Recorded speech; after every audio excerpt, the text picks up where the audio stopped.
ভাই জান্নাতে একটা বাড়ি কিনবেন নাকি? জান্নাতে একটা বাড়ি, ভাই জান্নাতে একটা বাড়ি কিনবেন আপনারা? ভাই জান্নাতে বাড়ি কিনা যায়? আপনি পাগল নাকি? জান্নাতে বাড়ি কিনা যায়, একটা বাড়ি কিনেন ভাই। রমজান মাস, জান্নাতে একটা বাড়ি কিনুন ভাই। আসলেই পাগল হয়ে গেছে এই লোক।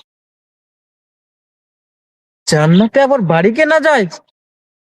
জীবনেতে অনেক পাপ কাজ করছি, দেখি তো বাড়ি কেনা যায় নাকি।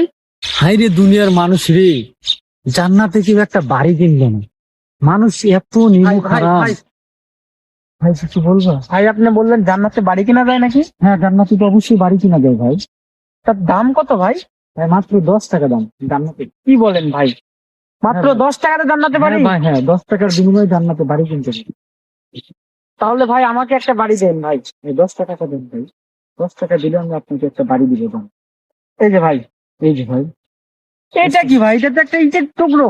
ভাই রাসূল সাল্লাল্লাহু আলাইহি ওয়াসাল্লাম বলেছেন যে একটা ইটের টুকরো অথবা একটা পাথরের টুকরো যদি কেউ আল্লাহর ঘর মসজিদ নির্মাণের সময় দান করে, তাহলে তার জন্য জান্নাতে আল্লাহ তাআলা একটা বাড়ি নির্মাণ করে দেয়।